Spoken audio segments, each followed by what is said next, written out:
الحمد لله الذي هدانا إلى الصراط المستقيم، الصلاة والسلام على من اختص بالخلق العظيم وعلى آله وأصحابه الذين قاموا بنصرة الدين القويم. أما بعد، فأعوذ بالله من الشيطان الرجيم. بسم الله الرحمن الرحيم. انما يريد الله ليذهب عنكم الرجس اهل البيت ويطهركم تطهيرا. قال النبي صلى الله تعالى عليه وآله وسلم: حسين مني وانا من حسين، احب الله من احب حسينا. آمنت بالله صدق الله مولانا العظيم، وبلغنا رسوله النبي الكريم الامين. ان اللہ وملائکتہ یصلون علی النبی یا ایھا الذین آمنوا صلوا علیہ وسلموا تسلیما. الصلاۃ والسلام علیک یا سیدی یا رسول اللہ وعلی آلک واصحابک یا سیدی یا حبیب اللہ. مولاي صل وسلم دائما ابدا علی حبیبک خیر الخلق کلہم. امن تذکر جیران بذی سلمی، مزیت دما جرى من مقلة بدمي، ام هبت الريح من تلقاء كاظمة، او اومد البرق في الظلماء من ادمي. فما لعينيك ان قلت اكف فاهمتا، وما لقلبك ان قلت استفق جاهمي. مولاي صل وسلم دائما ابدا سرمدا على حبيبك خير الخلق كلهم. گرامی قدر صاحب صدر، پیر طریقت، راہبر شریعت، فخر اہل سنت، ناز شعر سنت، صاحبزادہ والا شان حضرت علامہ مولانا حافظ خالد محمود صاحب دامت برکاتہ العالیہ، اور اسٹیج پر جلوہ گر علماء کرام، معزز سامعین و حاضرین، السلام علیکم ورحمۃ اللہ وبرکاتہ. آج کی یہ تقریب سعید آپ کی اس جامع مسجد میں یہ سالانہ سید الشہداء شہید کربلا کے حوالے سے انعقاد پذیر ہے، اور میرے خیال میں ہر سال ہی اس محفل کا اہتمام اور انصرام قبلہ صاحبزادہ صاحب کرتے ہیں. اللہ رب العزت ان کے فیوز و برکات میں مزید اضافہ فرمائے، اور اہل سنت والجماعت کو رب ذوالجلال دن دگنی رات چگنی ترقی نصیب فرمائے. مسئلہ کی حقہ اہل سنت کی رب ذوالجلال نصرت اور مدد فرمائے. ہمارا یہ طرح امتیاز ہے اہل سنت کا کہ چاہے صحابہ کرام رضوان اللہ تعالی علیہم اجمعین کی نفوس قدسیہ ہوں یا اہل بیت اطہار ہوں، ہم سب کا یکساں احترام کرتے ہیں اور سب کی تعظیم اور تقریب کو اور عزت اور احترام کو اپنے ایمان کا جزء سمجھتے ہیں. اہل سنت اولیاء کا احترام کرتے ہیں، علماء حق کا احترام کرتے ہیں، صحابہ کا احترام کرتے ہیں، اہل بیت کا احترام کرتے ہیں. ان چاروں طبقوں میں سے کسی کی شان میں تنقیص اور عیب جوئی، بے ادبی اور گستاخی کو روا نہیں رکھتے. نبی پاک صلی اللہ تعالیٰ علیہ وسلم کی ذات کے ساتھ جیسا تعلق اہل بیت کا ہے، یوں ہی حضور صلی اللہ تعالیٰ علیہ وسلم کی ذات کے ساتھ اصحاب رسول صلی اللہ تعالیٰ علیہ وسلم کا تعلق اور نسبت بھی اسی طرح قائم ہوتا ہے. نبی پاک صلی اللہ تعالیٰ علیہ وسلم نے اپنے صحابہ کا بھی بڑا مقام بیان فرمایا، اور ان کی شان میں بے ادبی کو نبی پاک صلی اللہ تعالیٰ علیہ وسلم نے ناپسند فرمایا. اہل بیت اطہار ہوں تو ان کی شان کے اندر بھی بے ادبی کو روا نہیں رکھا گیا. صحابہ کا جہاں تک تعلق ہے تو حضور نے فرمایا: اذا رأیتم الذین یسبون اصحابی فقولوا لعنۃ اللہ علی شرکم. جب تم دیکھو کہ میرے صحابہ میں سے کسی صحابی کی شان کے اندر کوئی بے ادبی کر رہا ہے، زبان درازی کر رہا ہے، طعنہ زنی کر رہا ہے، تو تم یہ کہہ دو لعنۃ اللہ علی شرکم، تیرے شر پر اللہ کی لعنت. نبی پاک صلی اللہ تعالیٰ علیہ وسلم نے فرمایا: اللہ اللہ اصحابی، اللہ اللہ اصحابی، لا تتخذوا غرضا من بعدی. فرمایا اللہ سے ڈرتے رہنا، میرے صحابہ کا احترام کرنا، اللہ سے ڈرتے رہنا، میرے صحابہ کے بارے میں زبان درازی نہیں کرنا، اور میرے دنیا سے پردہ فرمانے کے بعد ان کو اپنی دان و تشریح کا نشانہ نہیں بنانا۔ اصحابی کلہم عدول، میرے سارے کے سارے صحابہ عادل ہیں۔ وعد اللہ الحسنی، رب ذوالجلال نے سب سے جنت کا وعدہ فرمایا ہے۔ رضی اللہ عنہم ورضوا عنہ، رب ذوالجلال ان سے راضی ہے اور وہ خدا سے راضی ہیں۔ نبی پاک صلی اللہ تعالی علیہ وسلم نے فرمایا اصحابی کا نجوم فبیہم اقتدیتم اہتدیتم، میرے سارے کے سارے صحابہ آسمان ہدایت کے درخشاں ستارے ہیں، تم جس کی پیروی کرو گے ہدایت پاؤ گے، اور وہ خلفائے راشدین ہوں، عشرہ مبشرہ ہوں، اصحاب بیت رضوان ہوں۔ نبی پاک صلی اللہ تعالی علیہ وسلم کی اہل بیت کے 2 درجے ہیں اہل سنت کے ہاں، اور وہ اس اعتبار سے ڈبل عقیدت کے مستحق ہیں کہ وہ اہل بیت بھی ہیں حضور کے اور وہ صحابہ بھی ہیں حضور کے۔ حضرت مولا کائنات علی المرتضیٰ شیر خدا رضی اللہ تعالیٰ عنہ کی ذات فقط اہل بیت میں شمار نہیں ہے، بلکہ آپ صحابی رسول بھی تو ہیں، اور محض صحابی رسول بھی نہیں بلکہ داماد رسول بھی ہیں۔ نبی پاک صلی اللہ تعالیٰ علیہ وسلم کے بھائی ہیں، دنیا کے اندر بھی آخرت کے اندر بھی۔ جب صحابہ کرام رضوان اللہ تعالیٰ علیہم اجمعین مکہ سے ہجرت کر کے مدینے میں آئے تو نبی پاک صلی اللہ تعالیٰ علیہ وسلم نے مہاجرین و انصار کے درمیان مواخات قائم کی، یعنی ایک مہاجر کا ایک انصاری کو بھائی بنا دیا، اور حضرت علی رضی اللہ تعالیٰ عنہ کو چھوڑ دیا، ان کا کسی کو بھائی نہیں بنایا۔ حضرت علی رضی اللہ تعالیٰ عنہ آئے، آپ کی آنکھوں میں سے آنسو رواں تھے، عرض کی یا رسول اللہ صلی اللہ علیہ وسلم قد آخیت بین اصحابک بلا تباخ بینی و بین احد، آپ نے صحابہ مہاجرین انصار کے درمیان اخوت کا رشتہ قائم کیا ہے، ایک مہاجر کو انصاری کا بھائی بنا دیا ہے، لیکن نہیں بنایا تو کسی کو میرا بھائی نہیں بنایا۔ نبی پاک صلی اللہ علیہ وسلم نے فرمایا انت اخی فی الدنیا والآخرہ، علی تم یہ جانتے نہیں کہ یہ تو صحابی کا بھائی بنا ہے، یہ ایک امتی کا بھائی بنا ہے، لیکن تیرا مقام تو نگاہ نبوت کے اندر یہ ہے انت اخی فی الدنیا والآخرہ، تو میرا دنیا کے اندر بھی بھائی ہے اور آخرت کے اندر بھی بھائی ہے۔ یعنی حضرت علی رضی اللہ تعالیٰ عنہ کو نبی پاک صلی اللہ تعالیٰ علیہ وسلم نے اپنی اخوت عطا فرمائی، یعنی یہ امتی کا بھائی بن رہا ہے، صحابی کا بھائی بن رہا ہے، لیکن تو ایک نبی کا بھائی ہے۔ نبی پاک صلی اللہ تعالیٰ علیہ وسلم نے فرمایا انت منی بمنزلت ہارون من موسیٰ الا انہ لا نبی بعدی، تیرا مقام تو میری نظر میں یہ ہے جو موسیٰ علیہ السلام کی نظر میں حضرت ہارون کا تھا،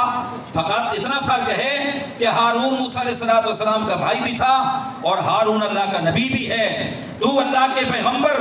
امام الانبیاء کا بھائی تو ہے لیکن نبی نہیں ہے، اس لیے کہ میرے بعد کوئی نبی نہیں آئے گا۔ حضور صلی اللہ تعالیٰ علیہ وسلم کا مرتبہ ختم نبوت رب ذوالجلال کو اتنا عزیز اور اتنا محبوب تھا کہ رب ذوالجلال نے آپ کے دونوں صاحبزادے حضرت قاسم حضرت ابراہیم دونوں کو بچپن کے اندر وصال ہو گیا دونوں کا، اور محدثین نے لکھا اس کے اندر کیا حکمت تھی کہ رب ذوالجلال نے بچپن میں آپ کے صاحبزادوں کو اٹھا لیا۔ فرمایا نبی پاک صلی اللہ تعالیٰ علیہ وسلم کے وہ صاحبزادے اگر زندہ رہتے تو پھر اگر ان کو نبوت ملتی تو نبی پاک صلی اللہ تعالیٰ علیہ وسلم کی ختم نبوت پر آنا چاہتی، اور اگر نبوت نہ ملتی تو یہود و نصارہ یہ طعنہ دیتے کہ تم تو کہتے ہو تمام انبیاء علیہ السلام سے افضل اور اعلیٰ تمہارے نبی ہیں، لیکن تمہارے نبی کا نہ تو والد نبی ہے، تمہارے نبی کا نہ بیٹا نبی ہے، تو پھر ان کو افضل ہونا چاہیے کہ جس کا باپ بھی نبی ہے، دادا بھی نبی ہے، بیٹا بھی نبی ہے، پوتا بھی نبی ہے، 4 نسلیں ان کے اندر نبوت رہی۔ حضرت یوسف نبی ہیں، حضرت یعقوب نبی ہیں، حضرت اسحاق نبی ہیں، حضرت ابراہیم نبی ہیں، تو پھر کوئی بنی اسرائیل کا فرد یہ کہہ سکتا تھا ہم افضل ان کو مانیں جن کے اصول کے اندر بھی نبوت ہے، جن کے فروع کے اندر بھی نبوت ہے، یا ان کو افضل مانیں جن کا نہ باپ نبی ہے نہ اولاد نبی ہے؟ اس لیے رب ذوالجلال نے یہ تو گوارا کر لیا کہ نبی پاک صلی اللہ تعالیٰ علیہ وسلم کو اپنے صاحبزادوں کا جو داغ فرقت ہے وہ تو برداشت کرنا پڑا، لیکن اگر حضور صلی اللہ تعالیٰ علیہ وسلم کے صاحبزادے زندہ رہتے، ان کو نبوت ملتی، تو آپ کی ختم نبوت پر آنچ آتی اور ضرب لگتی۔ رب ذوالجلال نے نبی پاک صلی اللہ تعالیٰ علیہ وسلم کو یہ داغ مفارقت تو برداشت کرنے کے لیے دے دیا، لیکن نبی علیہ السلام کی ختم نبوت پر آنچ نہیں آنے دی۔ آپ اسی سے اندازہ لگائیں کہ حضرت عمر کا جب حضور مقام بیان کرتے ہیں تو فرماتے ہیں لو کان بعدی نبی لکان عمر بن الخطاب، اگر میرے بعد کوئی نبی ہوتا تو حضرت عمر بن خطاب ہوتے ہیں۔ لیکن اس درجے کا شخص بھی نبی پاک صلی اللہ تعالیٰ علیہ وسلم کے بعد نبی نہیں ہو سکتا، صحابہ میں سے نہیں ہو سکتا، چاہے ابو بکر ہو، چاہے عمر ہو، چاہے عثمان ہو، چاہے علی ہو، نبی پاک صلی اللہ تعالیٰ علیہ وسلم کے اہل بیت اطہار میں سے ہوں، نبی پاک صلی اللہ تعالیٰ علیہ وسلم کے نواسے ہوں، یا خود حضور صلی اللہ تعالیٰ علیہ وسلم کے رفت جگر ہوں، تو آپ اندازہ لگائیں کہ پھر کسی اور کے لیے نبوت حضور صلی اللہ تعالیٰ علیہ وسلم کے بعد کس طرح روا رکھی جا سکتی ہے، اسے جائز رکھا جا سکتا ہے۔ آپ صلی اللہ تعالیٰ علیہ وسلم نے حضرت علی کو بڑا مقام عطا فرمایا، اور حضرت علی کے ساتھ اپنائیت کا یہ اظہار فرمایا کہ علی جو منی وانا من علی وہو ولی کل مومن، علی مجھ سے ہے اور میں علی سے ہوں، اور علی ہر مومن کا ولی ہے۔ ہم جب ولایت کی بات کرتے ہیں تو کسی کو ولایت کا نعرہ کسی کی طرف سے ملتا ہے اور کسی کو ولایت کا مقام کسی کی طرف سے ملتا ہے، مگر یہ امتی کو خلافت اور ولایت کا مقام دے رہا ہے۔ لیکن حضرت علی رضی اللہ تعالیٰ عنہ کہ نبی پاک صلی اللہ تعالیٰ علیہ وسلم امام الانبیاء سید المرسلین ہیں، آپ صلی اللہ تعالیٰ علیہ وسلم حضرت علی کے لیے ولایت کا اعلان فرماتے ہیں، اور اپنی امت کے ہر ایک فرد، چاہے وہ مرد ہو چاہے وہ عورت ہو، اس کا ولی حضرت علی کو قرار دیتے ہیں۔ غدیر خم کا مقام ہے۔ نبی پاک صلی اللہ تعالیٰ علیہ وسلم آخری حج کر کے، حجۃ الوداع کر کے جب واپس پلٹ رہے ہیں، آپ صلی اللہ تعالیٰ علیہ وسلم کی قیادت میں 1,30,000 افراد نے حج کیا، جس کو حجۃ الوداع کہتے ہیں۔ نبی پاک صلی اللہ تعالیٰ علیہ وسلم کی زندگی کا اسلام کے اندر یہ ایک ہی حج ہے، اور آپ کے 4 عمرے ہیں۔ دور جاہلیت کے اندر تو کافر بھی بیت اللہ کا طواف کرتے تھے، اور ان کے اندر بھی حج اور عمرے کا ایک تصور پایا جاتا تھا، لیکن اسلام آنے کے بعد نبی پاک صلی اللہ تعالیٰ علیہ وسلم نے اپنی اعلان نبوت کرنے کے بعد جو حج اور عمرے کیے، ان میں سے حج حجۃ الوداع ہے، یا پھر آپ صلی اللہ تعالیٰ علیہ وسلم کے 4 عمرے ہیں۔ اور 9 ذوالحج کو جو حج کیا، 9 ہجری کو جو حج کرایا گیا، وہ حضرت علی رضی اللہ تعالیٰ عنہ کی قیادت میں، حضرت سیدنا صدیق اکبر کی قیادت میں کرایا گیا۔ لیکن 10 ہجری کا جو حج ہے، آپ صلی اللہ تعالیٰ علیہ وسلم کی زندگی کا آخری حج، حجۃ الوداع جس کو کہتے ہیں، اس کے اندر آپ کی رفاقت اور معیت میں 1,30,000 افراد اس زمانے میں حج کرتے ہیں۔ آپ اندازہ لگائیں کہ کیا شان ہوگی کہ یہ سہولتیں اس وقت موجود نہیں تھیں، جہازوں کی موجود نہیں ہیں، بیڑیوں کی موجود نہیں ہیں، لیکن اس کے باوجود کشاں لوگ اطراف عالم سے آئے اور نبی پاک صلی اللہ تعالیٰ علیہ وسلم کے زیر قیادت حج کیا۔ اور یہ حج واپس کر کے جب لوٹ رہے تھے، غدیر خم کے مقام پر پہنچے، تو نبی پاک صلی اللہ تعالیٰ علیہ وسلم نے 1,30,000 کے مجمع کے اندر حضرت مولا کائنات کا ہاتھ فضا کے اندر بلند کر کے فرمایا، من کنت مولا ہو فہذا علی مولا، اللہم غان من والا ہو وعاد من آدا ہو۔ اے اللہ، جس کا میں مولا ہوں اس کا علی مولا ہے، مولا جس کو علی، جو شخص علی کو دوست رکھے تو بھی اس کو دوست رکھنا، جو علی سے عداوت اور دشمنی رکھے تو بھی اس سے عداوت اور دشمنی رکھنا۔ نبی پاک صلی اللہ تعالیٰ علیہ وسلم نے حضرت علی کو معیار قرار دے دیا۔ ولایت کا معیار اور منبع اور مرکز بھی علی کی ذات ہے، اور محبت کی جو مرکز اور منبع ہے اور جو مرکزی شخصیت ہے وہ حضرت علی اور مرتضیٰ شیر خدا رضی اللہ تعالیٰ عنہ کی ذات ہے۔ نبی پاک صلی اللہ تعالیٰ علیہ وسلم نے اس مقام پر بھی فرمایا کہ آپ ہر مومن مرد ہر مومن عورت کے ولی ہیں، اس لیے کہ مولا کا مقام تو ولی سے بڑھ کر ہے۔ حضور صلی اللہ تعالیٰ علیہ وسلم نے یہ اعلان فرما کر اپنی امت کو بتا دیا، جو علی سے پیار کرتا ہے وہی شخص نبی سے پیار کرتا ہے، اور جس کو علی سے پیار نہیں اس کو نبی سے پیار نہیں۔ جو علی کا دشمن ہے وہ نبی کا دشمن ہے، جو علی کا دوست ہے وہ نبی کا دوست ہے۔ آپ صحابہ کرام کی آپس کی محبت کو آپ دیکھیں کہ بہت سارے لوگ غلط فہمیوں کا شکار ہوتے ہیں اور امت کے درمیان افتراق اور انتشار اور صحابہ کرام کے بارے میں منافرت پھیلانے کی کوشش کرتے ہیں، لیکن صحابہ کرام کے درمیان ایسی کوئی چیز نہیں تھی۔ وہ ایک دوسرے کا احترام کرتے تھے اور ایک دوسرے کی عزت کرتے تھے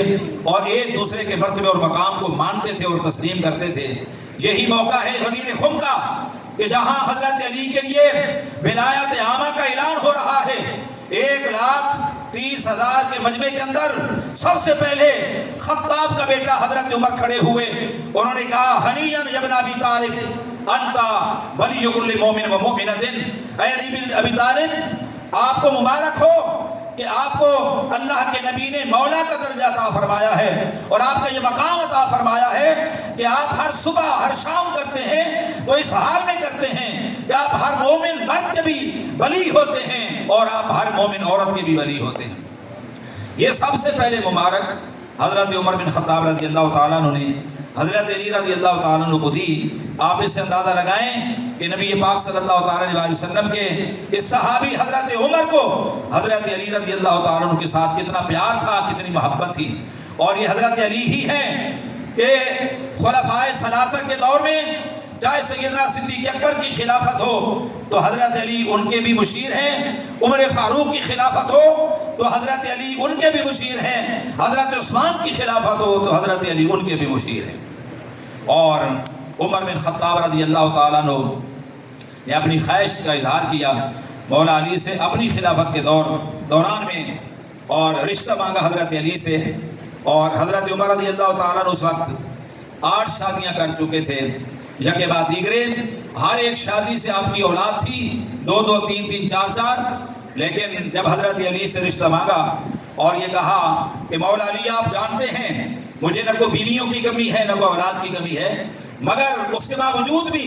میں رشتہ لینا چاہتا ہوں محض اس وجہ سے کہ میرے نبی صلی اللہ علیہ وسلم نے فرمایا ہر رشتہ کل حسب مناسب ينقطع یوم القیامت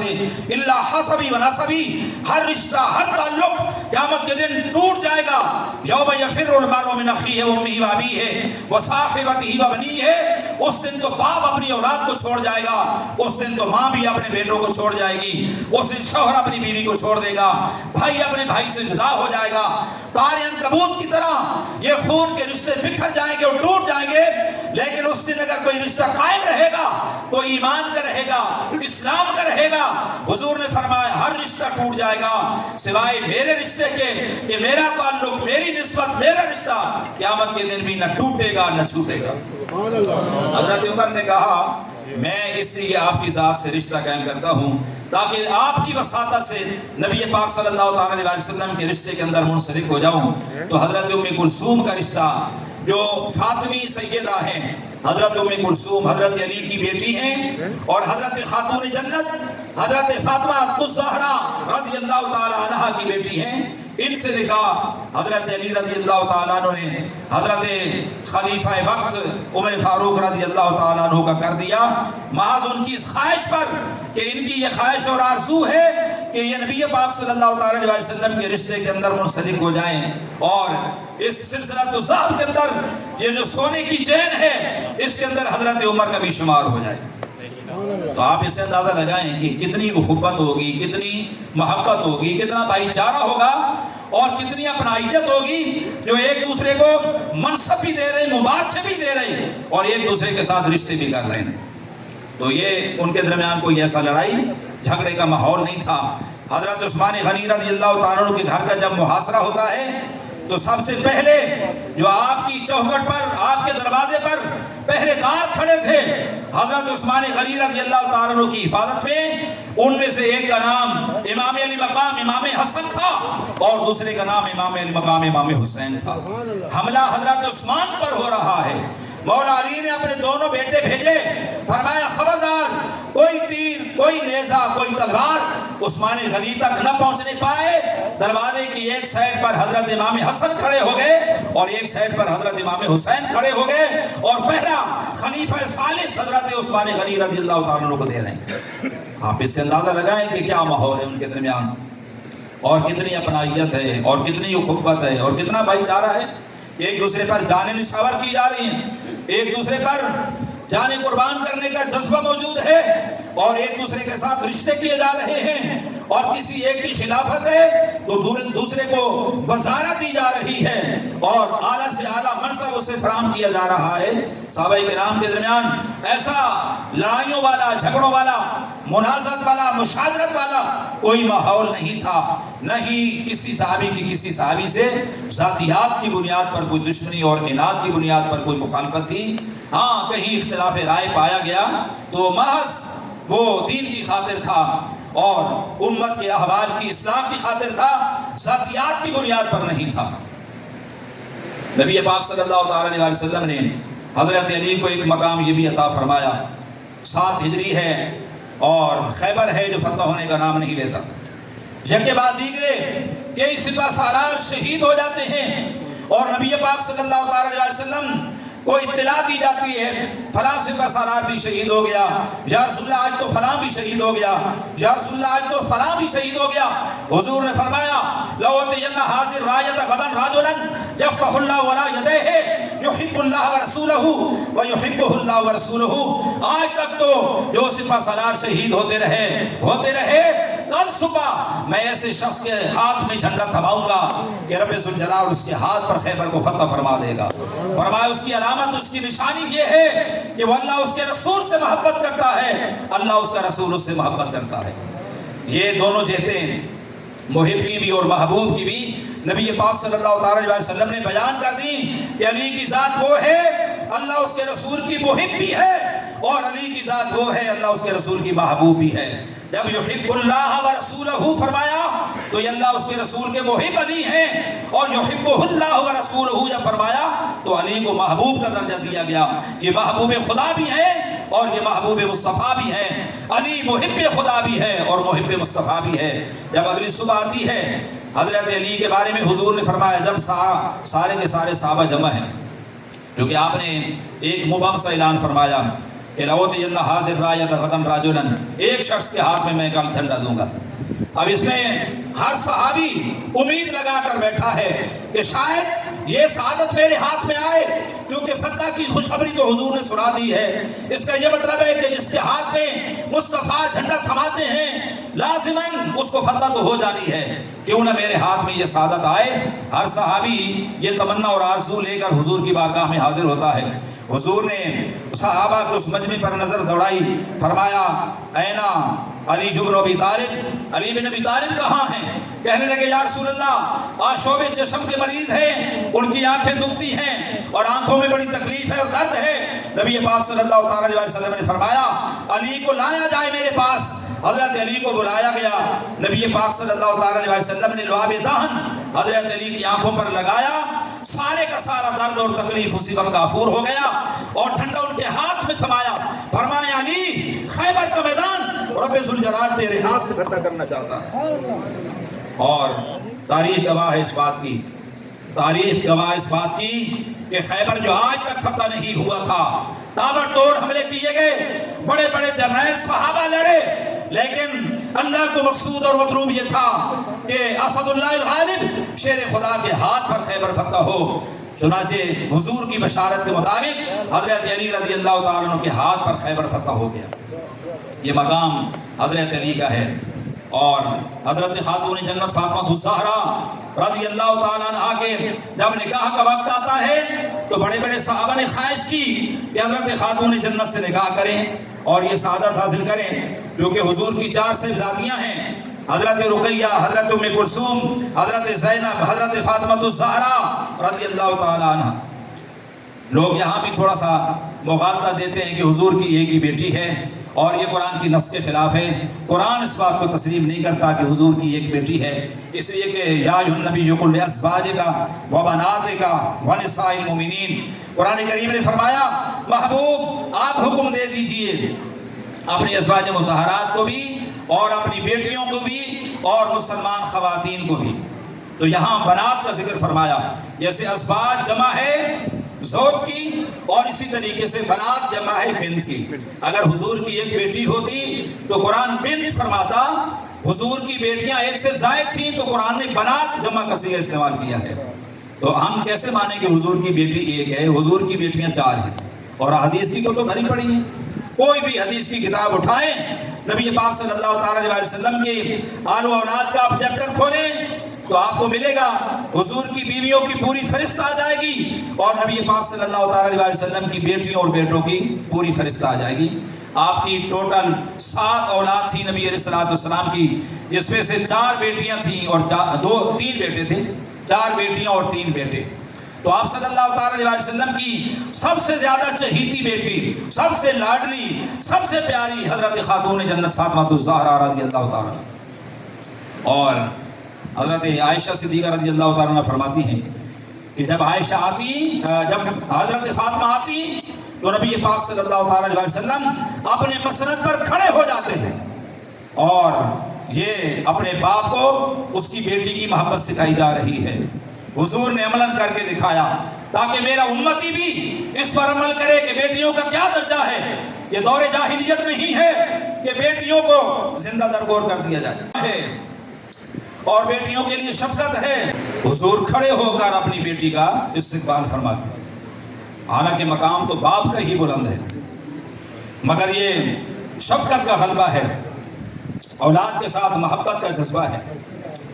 دور جاہلیت والے زندہ درگور کر دیتے تھے،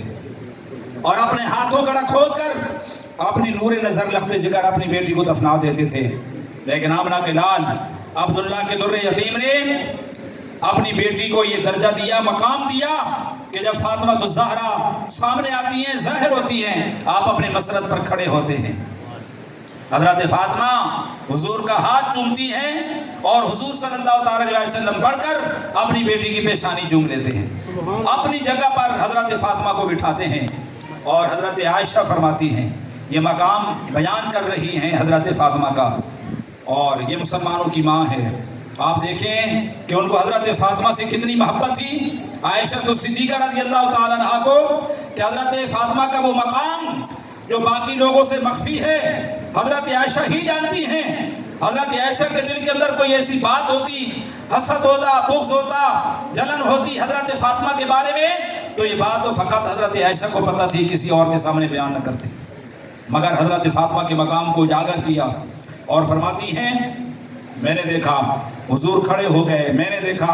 حضور ان کی پیشانی کو چوما، میں نے دیکھا حضور نے ان کو اپنی جگہ پر بٹھایا اپنے مسند پر، اور ان کے کان کے اندر سرگوشی کی۔ حضرت فاطمہ رضی اللہ تعالیٰ عنہ رونے لگ گئی، اور تھوڑی دیر بعد جب حضور نے دیکھا بیٹی پریشان ہو گئی ہے تو دوسرے کان کے اندر سرگوشی فرمائی، تو حضرت فاطمہ ہنسنے لگی، مسکرانے لگی۔ اور حضرت عائشہ صدیقہ نے حضرت فاطمہ رضی اللہ تعالیٰ عنہ سے پوچھا ایسی کیا بات تھی کہ حضور نے ایک مرتبہ بات کہی تو تم رونے لگی ہو، اور دوسری مرتبہ کہی تو آپ ہنسنے لگی ہو؟ حضرت فاطمہ نے نبی پاک صلی اللہ تعالیٰ علیہ وسلم کی حیات ظہری میں حضور کے سراج پر پردہ رکھا، لیکن جب حضور کا وصال ہو گیا تو اپنی ماں حضرت عائشہ کو خاتون جنت فاطمہ الزہرا رضی اللہ تعالیٰ عنہ نے بیان کر دیا۔ کہنے لگی آپ نے مجھ سے پوچھا تھا حضور کی حیات ظہری میں نے نہیں بتایا کیونکہ راز تھا، لیکن آج میں بتا دیتی ہوں حضور کا وصال ہو گیا ہے۔ جب حضور نے پہلی مرتبہ میرے کان میں بات کہی تو یہ فرمایا کہ جبریل ہمیشہ ایک مرتبہ مجھ سے قرآن پاک کا دور کرتے تھے، اس دفعہ 2 مرتبہ کیا ہے، اور یہ اشارہ اس بات کی طرف کہ آنے والے رمضان تک میں نہیں ہوں گا، میں اپنے رب سے ملاقات کے لیے چلا جاؤں گا۔ تو میں رونے لگ گئی۔ حضور نے جب مجھے پریشان دیکھا تو نبی پاک صلی اللہ تعالیٰ علیہ وسلم نے فرمایا فاطمہ میرے پاس جبریل آئے، اور جبریل نے کہا کہ محمد رسول اللہ صلی اللہ علیہ وسلم آپ کو مبارک ہو، آپ کی یہ بیٹی حضرت فاطمہ سیدۃ نساء اہل الجنہ، یہ تمام اہل جنت خواتین کی سردار ہے، اور آپ کے وصال کے بعد سب سے آپ کے اہل خانہ میں سے، اہل بیت میں سے آپ سے جو ملاقات کرنے والی ہے، ملنے والی ہے، وہ آپ کی بیٹی حضرت فاطمہ ہے۔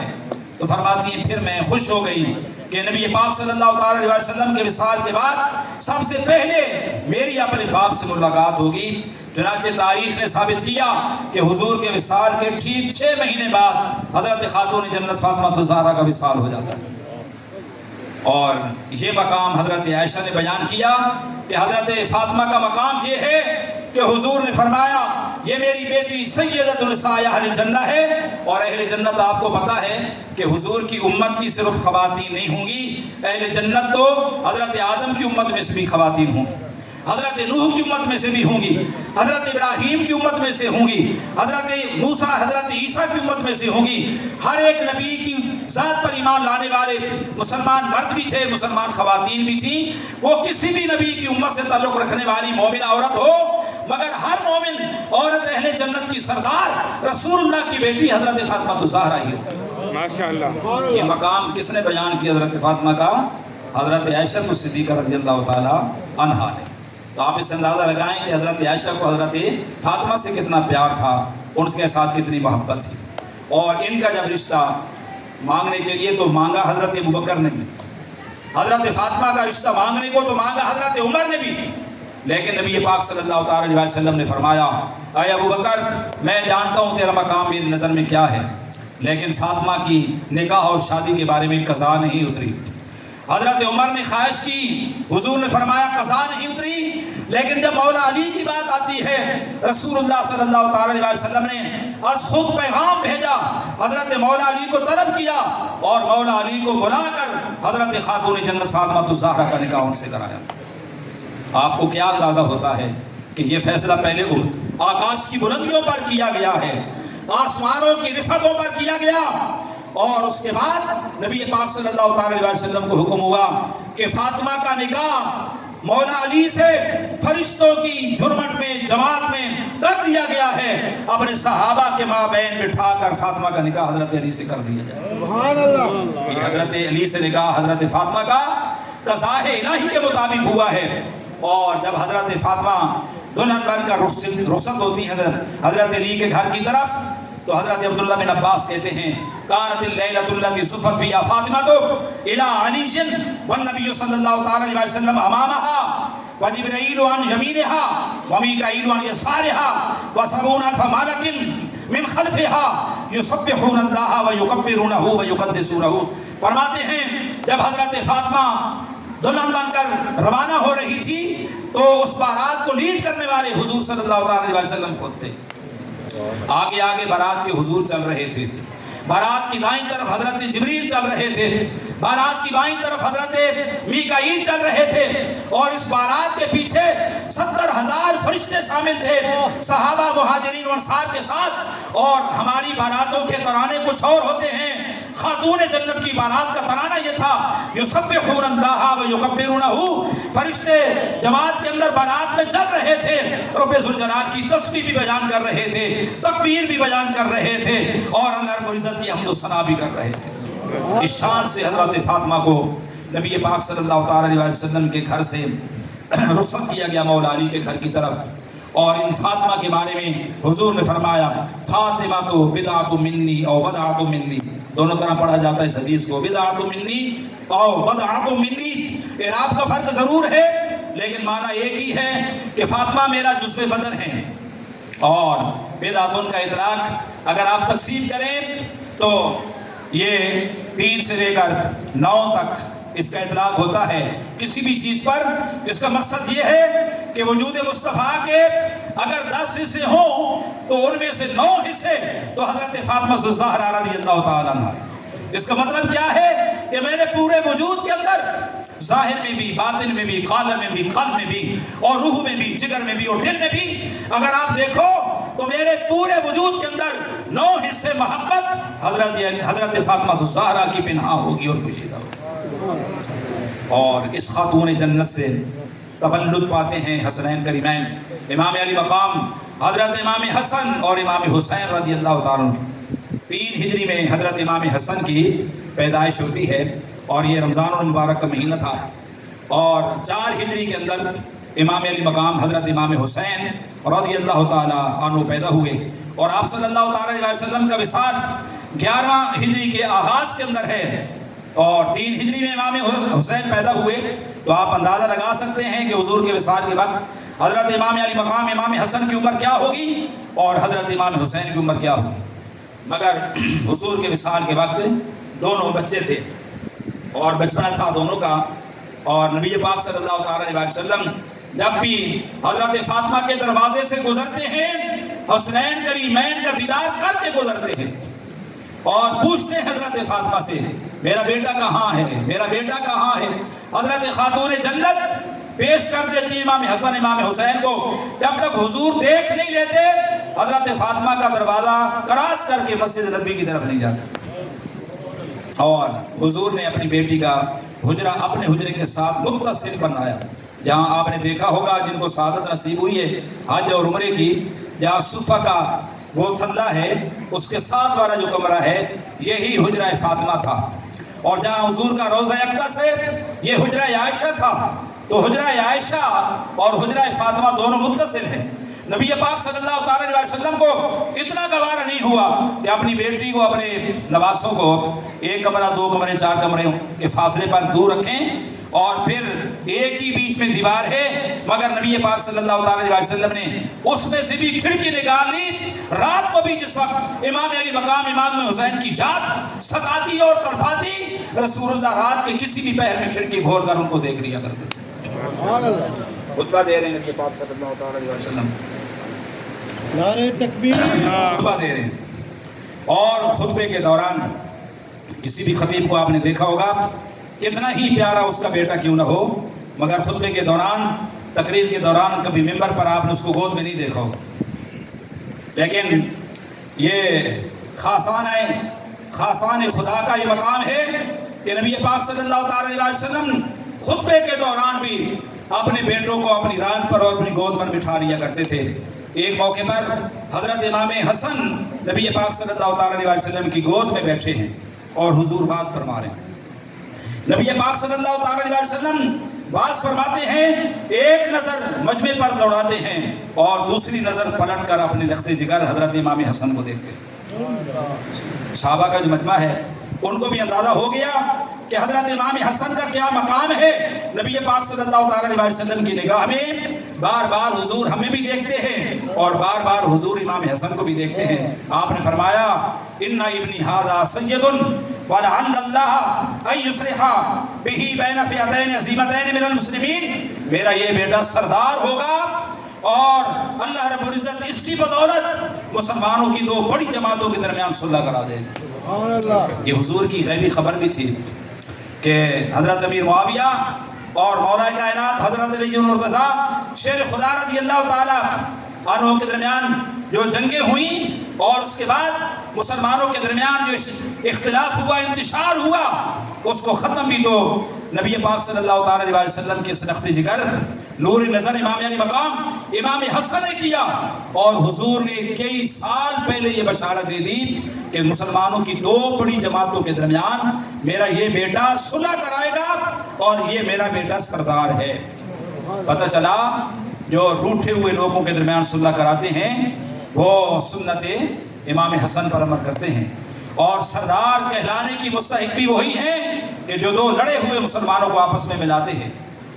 یہ نہیں کہ تماشائی بن کر بیٹھ جائیں، تماشبین بن کر بیٹھ جائیں، ان کی لڑائیوں میں جھگڑوں میں دیکھ کر خوش ہوتے رہیں۔ لیکن امام حسن نے دیکھا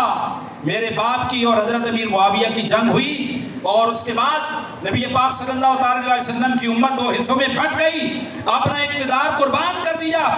آپ خلیفہ برحق تھے، امام حسن رضی اللہ تعالیٰ عنہ حضرت علی کی شہادت کے بعد بغیر اعلان کیے، بغیر کہے از خود لوگوں نے حضرت امام علی مقام امام حسن کے ہاتھ پر بیعت کی تھی اور آپ کو حضرت علی کا جانشین مقرر کیا۔ آپ دیکھیں حوصلہ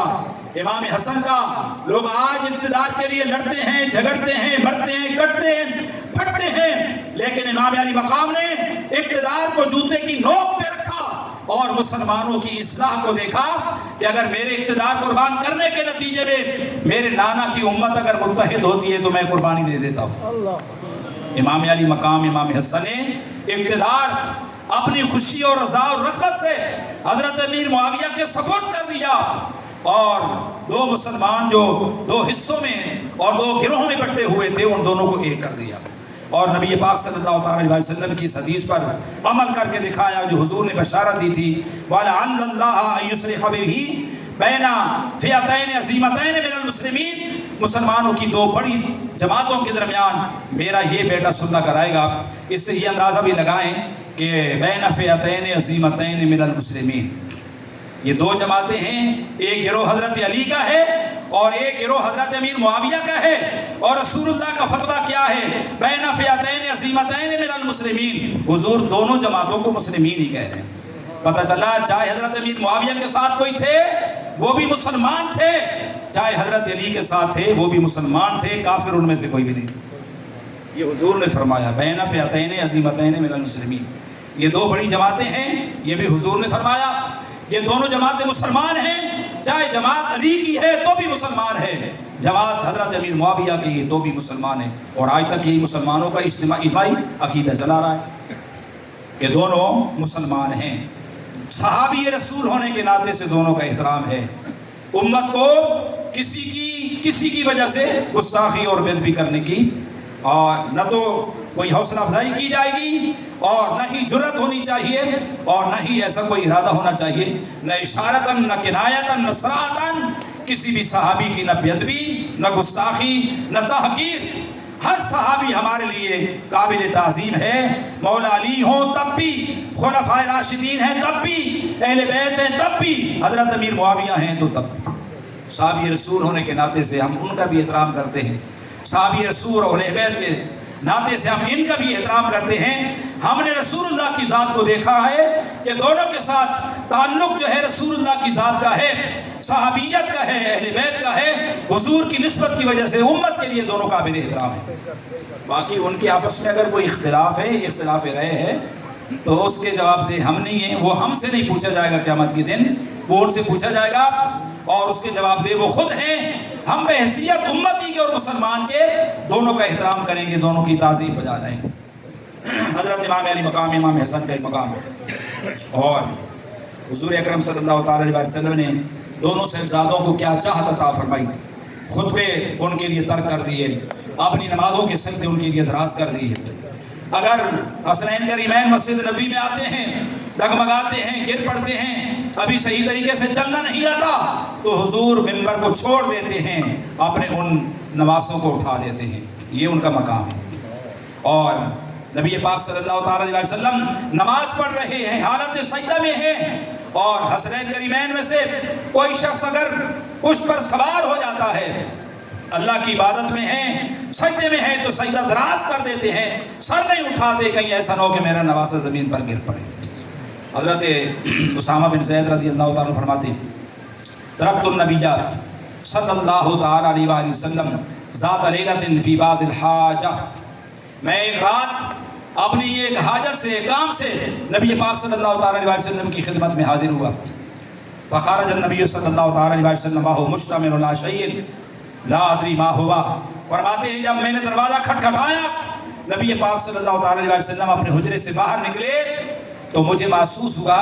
کہ آپ صلی اللہ تعالیٰ علیہ وسلم نے کمبل کے نیچے کوئی چیز لی ہوئی ہے، ابھار سا محسوس ہوتا ہے، سردیوں کا موسم ہے، حضور کمرے سے باہر آئے، میری بات سننے کے لیے، میں رات کے وقت حضور کی خدمت میں اپنی ایک حاجت کے لیے، کام کے لیے حاضر ہوا تھا۔ فلما فرغت عن حاجتی، فرماتے جب میں اپنی حاجت سے فارغ ہوا تو میں نے پوچھا، من الذی انت مشتمل علیہ، یا رسول اللہ صلی اللہ علیہ وسلم یہ کیا چیز ہے جو آپ نے چادر کے نیچے چھپا رکھی ہے، اور چادر ہے یا کمبل ہے آپ نے اس کے اوپر اوڑھ رکھا ہے؟ فکشفہ، نبی پاک صلی اللہ تعالی علیہ وسلم نے جب کمبل اٹھایا، فَإِذَا الْحَسَنُ وَالْحُسَيْنُ عَلَىٰ وَارِكَيْهِ، تو نبی پاک صلی اللہ تعالی علیہ وسلم کے دونوں نواسے، امام حسن ایک کوکھ پر بیٹھے تھے اور امام حسین دوسرے پہلو میں بیٹھے تھے۔ فَإِذَا الْحَسَنُ وَالْحُسَيْنُ عَلَىٰ وَارِكَيْهِ، وارک کیا ہے؟ یہ جگہ، یہ جو آپ کے تہ بند باندھنے کی جگہ ہے،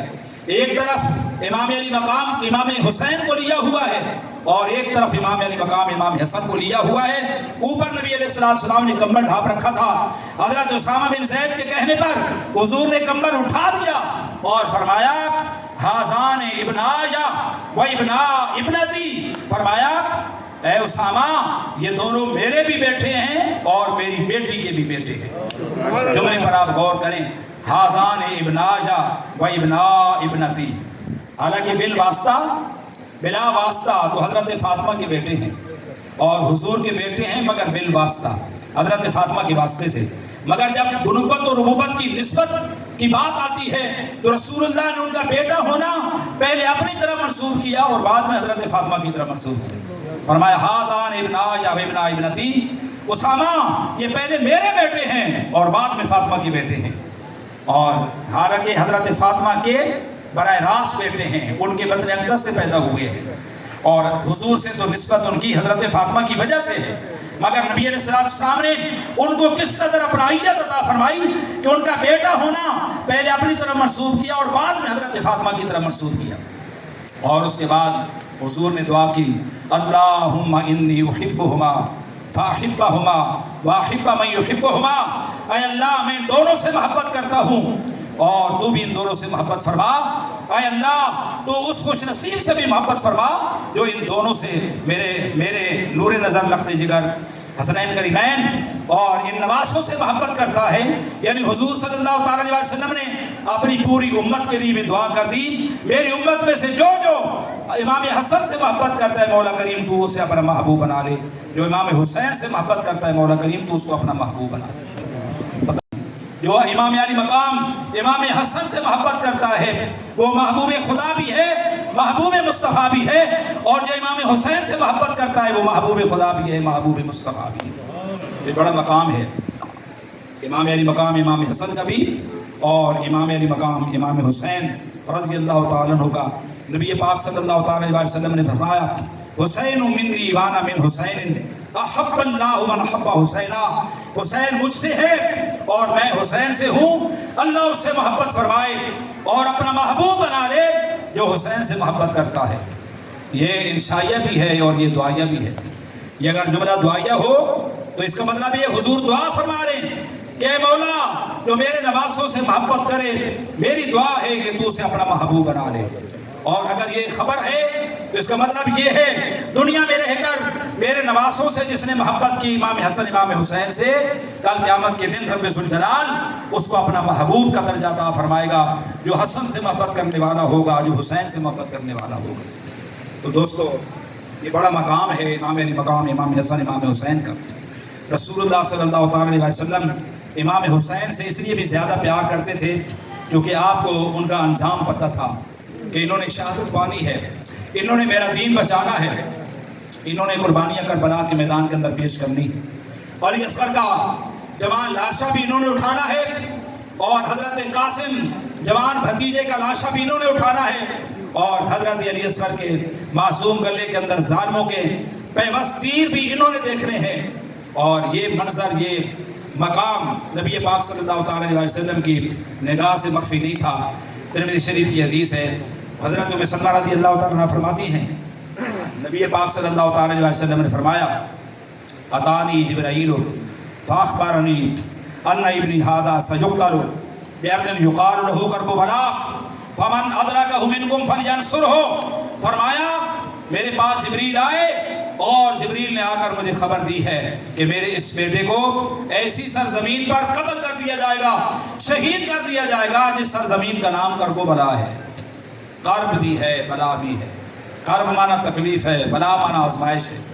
یہ اصل میں الگ الگ لفظ ہیں، کربلا لوگ ملا کر پڑھ لیتے ہیں، اصل میں کرب و بلا ہے۔ کرب الگ چیز ہے اور بلا الگ چیز ہے۔ یہ مصیبتوں کی جگہ بھی ہے، آزمائشوں کی جگہ بھی ہے اور امتحانوں کی جگہ بھی ہے، اور نواز رسول امام علی مقام بھی اس امتحان سے گزرے میدان کربلا کے اندر۔ تو آپ صلی اللہ تعالیٰ علیہ وسلم نے آپ کی شہادت سے پہلے یہ بشارت دے گئے تھے، آپ کی شہادت کی خوشخبری سنا گئے تھے کہ میرا بیٹا شہید کر دیا جائے گا، مقام بتا دیا۔ اور یہاں تک کہ مستدرک الصحیحین کی حدیث کے اندر یہ ہے کہ آپ صلی اللہ تعالیٰ علیہ وسلم نے خاندان بتا دیا کہ جس نے شہید کرنا۔ مستدرک الصحیحین کی حدیث میں حضور نے خاندان بتا دیا کہ فرمایا بنو امیہ کا خاندان میرے اس بیٹے کو شہید کرے گا، اور یزید کا تعلق بنو امیہ سے تھا۔ نبی پاک صلی اللہ تعالیٰ علیہ وسلم کی غیب کی خبر پر بات کرنے والے اگر اس جملے پر غور کریں کہ امام علی مقام کئی سال بعد شہید ہو رہے ہیں، کہاں 11 ہجری اور کہاں 61 ہجری، کتنے فاصلے ہیں، کتنی منزلیں ہیں، کتنی دوریاں ہیں۔ 11 ہجری کے اندر حضور کا وصال ہو گیا، 61 ہجری کے اندر امام علی مقام کی شہادت ہو رہی ہے۔ 61 ہجری کے اندر شہادت ہونے کو نگاہ نبوت دنیا کے اندر پہلے دیکھ بھی رہی ہے، بیان بھی کر رہی ہے، میرا بیٹا شہید ہوگا، مقام بتا دیا میدان کربلا ہوگا، شہید کون کرے گا، خاندان بتا دیا کہ شہید کرنے والا کون ہوگا، بنو امیہ کا خاندان فرمائے شہید کرے گا۔ اور حضور نے فرمایا پیغام امت کو جو دیا وہ یہ ہے، فمن ادرکہ منکم فلینصرہ، تم میں سے جو امام علی مقام کا زمانہ پائے اسے چاہیے کہ میرے اس نواسے کی مدد کرے۔ لوگ آج یزید کو خلیفہ کہیں اور خلیفہ برحق کہیں، معاذ اللہ امام علی مقام کو باغی کہیں، تو کتنی بڑی زیادتی ہے کہ حضور نے فرمایا تم میں سے جو امام علی مقام کو پائے وہ اس کی مدد کرے، تو نبی مدد حق کی کرا سکتا ہے نہ کہ باطل کی۔ اور پتہ چلا کہ امام حسین ہی حق پر تھے، تبھی تو حضور نے فرمایا تم نے ان کی مدد کرنی ہے، اور یزید اگر حق پر ہوتا تو حضور فرماتے ان کی مدد کرنی ہے۔ نبی پاک صلی اللہ علیہ وسلم نے امام علی مقام امام حسین کی مدد کا حکم دے کر یہ مرتبہ متعین کر دیا کہ حق حسین کے ساتھ ہے اور حسین حق کے ساتھ ہے، یزید کے حصے میں باطل کے سوا اور کچھ نہیں آیا۔ تو یہ مقام ہے امام علی مقام امام حسین رضی اللہ تعالیٰ عنہ کا، اہل بیت کا۔ اور جب حضرت علی اصغر رضی اللہ تعالیٰ عنہ بچے ہیں 6 مہینے کے، اور آپ نے یہ دیکھا کہ شاید اس کی معصومیت پر ان کو ترس آ جائے، وہ بھی صاحب اولاد ہیں، بچوں والے ہیں، اور ان کو اگر ہم سے کوئی عداوت ہے، دشمنی ہے، مخالفت ہے تو ہوتی رہے، لیکن یہ تو معصوم بچہ ہے۔ آپ نے فرمایا ہمیں تو پانی نہیں دیتے نہ دو، لیکن یہ معصوم بچہ ہے، اسے تمہارا کچھ نہیں بگاڑا۔ آپ نے بازوؤں پر اس کو اٹھایا، ہاتھوں پر اس کو اٹھایا، اپنے سینے سے لگایا، ظالموں نے تیر کھینچ کر مارا، اور حضرت امام علی مقام حضرت اصغر کے گلے کے اندر پیوست ہو گیا اور خون کا فوارہ چھوٹتا ہے۔ آپ نے چلو آسمان کی طرف اچھالا، کہا مولا تیرے نام پر ایک علی اصغر قربان ہو رہا ہے، اگر میرے پاس 1000 علی اصغر ہوتے تو ایک ایک کر کے تیرے دین پر قربان کر دیتا۔ آج اگر گلشن اسلام زندہ ہے تو دوستو یہ نواسے رسول کی قربانیوں کی وجہ سے۔ آج اگر فلک پوش میناروں کے اندر، مسجدوں کے اندر اذانیں گونجتی ہیں اور ممبر و محراب کے اندر خطبے پڑھے جاتے ہیں، اور آج اگر رسول اللہ صلی اللہ علیہ وسلم کا نام اذانوں کے اندر زندہ ہے، کلمے میں زندہ ہے، قرآن باقی ہے، دین باقی ہے، تو یہ امام علی مقام امام حسین رضی اللہ تعالیٰ عنہ اور نبی پاک صلی اللہ علیہ وسلم کے اہل بیت کی قربانیوں کا نتیجہ ہے۔ اس لیے خواجہ اجمیر نہیں بولے کہ شاہ است حسین، بادشاہ است حسین، دین است حسین، دین پناہ است حسین، سرداد ندا دست در دست یزید، حقا کے بنا الہ الہ است حسین۔ یہ دین بھی حسین ہے، دین کو پناہ دینے والا بھی حسین ہے۔ اگر پوچھو تو فرمایا لا الہ الا اللہ کی بنیاد بھی حقیقت میں حسین ہے، اور حق کا ایسا علم بردار ہے کہ حق کی خاطر اپنا سر تو دے دیا ہے، لیکن یزید پلید کے ہاتھ میں اپنا ہاتھ دینا گوارا نہیں کیا۔ ہمیں ضرورت ہے اس بات کی کہ اگر ہم امام علی مقام کے ساتھ سچی عقیدت رکھتے ہیں، سچی محبت رکھتے ہیں، تو ہمیں اس مشن کو زندہ رکھنا ہوگا، اس کارنامے کو زندہ رکھنا ہوگا، اور جس کارنامے کو امام علی مقام نے سر انجام دیا اور جو خدمت وہ بجا لائے، اپنا خاندان قربان کیا، اپنا خانوادہ قربان کیا، اپنی آل و اولاد کی قربانی پیش کی، اور دشت اور صحرا آپ نے سفر کے اندر گزار دیے، حالانکہ آپ اس وقت مصروف حج تھے، بیت اللہ کا حج کر رہے تھے، احرام باندھ چکے تھے جب یہ یزیدیوں کی طرف سے خط لکھے گئے۔ 150 خط لکھا گیا، اور ایک دن کے اندر امام مسلم کے ہاتھ پر 40,000 لوگوں نے بیعت کر لی، اور ان کے بار بار تقاضے پر امام علی مقام نے حج کو عمرے سے بدل دیا، حالانکہ حج کرنے کے لیے نکلے تھے، احرام باندھ چکے تھے۔ لیکن اہل کوفہ ان کو جب انہوں نے کہا کہ ظالم ہے، فاسق ہے، فاجر ہے، نہ ہم ان کے پیچھے نمازیں پڑھنے کو تیار ہیں، نہ ہم ان کی خلافت ماننے کو تیار ہیں، اگر آپ اپنی امت کے، اپنے نانا کی امت کے ڈوبتے ہوئے بیڑے کو سہارا نہیں دیں گے، آپ اس کشتی کے ملا نہیں بنیں گے، تو آپ بتائیے آپ کے نانا کی اس امت کو کون بچائے گا؟ ظاہر بات ہے امام علی مقام پر جب امیدیں قائم کی تھی اور نظریں لگائی تھیں تو ان کا دینی فریضہ تھا، امام علی مقام کو آنا تھا، میدان میں اترنا تھا۔ لوگ کہتے ہیں یہ کیوں آئے، جبکہ پتہ تھا ان کے باپ کو پہلے شہید کیا گیا۔ حق کی خاطر آئے تھے، اس لیے کہ دین بچانا امام علی مقام کا دینی فریضہ تھا، اس لیے کہ اب لوگوں نے پکارا تھا کہ ہم یزید سے تنگ ہیں، ہم چاہتے ہیں کہ آپ آئیں اور آپ کا حق ہے، آپ خلیفہ بنے مسلمانوں کا، اور اس فحاشی سے، عیاشی سے، بدماشی سے اور ظلم و ستم سے اپنے نانا کی امت کو نجات دلائیں۔ جب کوئی مظلوم پکارے تو بندے پر لازم ہو جاتا ہے کہ اس کی نصرت اور مدد کرے۔ آپ نے حج کو چھوڑ دیا، عمرے سے بدلا، اور پھر روضہ رسول پر حاضری دی، اور پھر اپنے اہل خانہ کو لیا، اور پھر میدان کربلا کی طرف روانہ ہو گئے۔ لڑنے کا کوئی ارادہ نہیں ہے، اقتدار چھیننے کا کوئی ارادہ نہیں، آپ تو بات کرنے کے لیے آئے ہیں، لیکن آگے ماحول کچھ اور تھا، اور ابن زیاد نے اس کو حکم دیا گیا تھا، تو طلب کیا گیا ان کی خواہشات پر۔ پھر آپ نے ماحول کو دیکھنے کے لیے، جانچنے کے لیے اپنا چچا زاد بھائی حضرت مسلم بن عقیل کو بھیجا کہ حالات کا جائزہ لے کر ہمیں آگاہ کیجیے گا تاکہ ہم آ جائیں۔ اور امام مسلم نے وہاں جب ان کو بیعت کرتے ہوئے دیکھا تو آپ نے خط لکھ دیا کہ ماحول صاف ہے، آپ کے حق میں ہے، آپ تشریف لے آئیں۔ جب وہ چلے ماحول پیچھے آنند فانند بدل گیا اور لوگوں نے بیعت توڑ دی، امام مسلم کے بھی دشمن ہو گئے، آپ کے معصوم بچوں کے بھی دشمن ہو گئے۔ جب امام علی مقام وہاں پہنچے تو فضا بالکل بدل چکی تھی، اور آپ کو حق کی خاطر، اپنے نانا کا دین بچانے کی خاطر، اس گلشن اسلام کی آب جاری کرنے کی خاطر لوگ پانی سے کرتے ہیں، لباس رسول نے اپنے مقدس اہل بیت کے مقدس خون سے کی ہے، اور یہ ان کے مقدس خون سے آب جاری کی ہوئی ہے کہ آج تمام تر فکروں کے باوجود اسلام زندہ بھی ہے اور باقی بھی ہے، اور قیامت تک انشاءاللہ زندہ بھی رہے گا، پائندہ بھی رہے گا۔ رب ذوالجلال ہماری صادری کو اپنی بارگاہ میں قبول فرمائے۔ صاحبزادہ والا شان حضرت پیر طریقت صاحبزادہ حافظ خالد محمود صاحب دامت برکات ملالیہ کے